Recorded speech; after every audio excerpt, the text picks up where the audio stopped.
Hey, I'm Bridget at To Herb It Up, and I have people asking me a lot of times, how do you know what to use when you're sick? How do you know what'll help this or what'll help that? Or how do you just learned so much? So today I'm going to show you so you can learn on your own.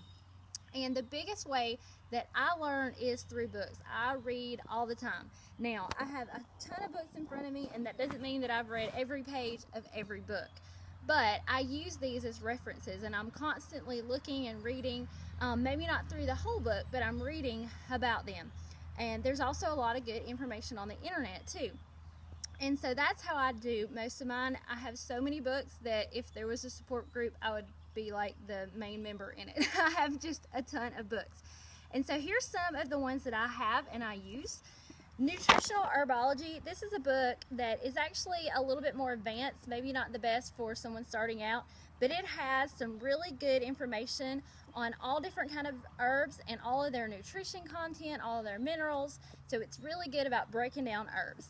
Now, the How-To Herb book is a great reference book because it has herbs listed and it has all kind of different colds and sicknesses and sinus infections, or you name it, it's in there, and it'll tell you what to use for that, as well as which herbs are good for what. So it's kind of a cross-reference, so it's a great herb book in that sense. Now, these two books are great for mamas because they are so good at explaining stuff, and all the stuff in here are good for kids.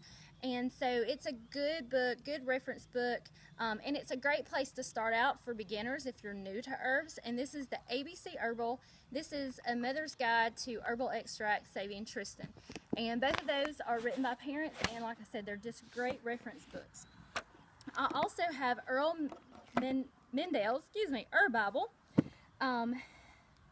The Green Pharmacy is a great reference book also.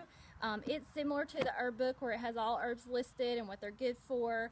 And a lot of these books also give you cautions and precautions if you shouldn't take it if you're pregnant, or if you're nursing, or if you have this disease or that disease, or different situations, health concerns. So that's what I like. So what I'll do is, if I'm trying to find something for maybe a stomach bug, so I'll look up some herbs and I'll find, say in the herb book it'll say ginger is good for that, so I'm like, okay, and maybe it'll say peppermint, or something like that. So then I'll go to another book and I'll look at the same thing in that, or maybe I'll just look up ginger and peppermint and see what it says.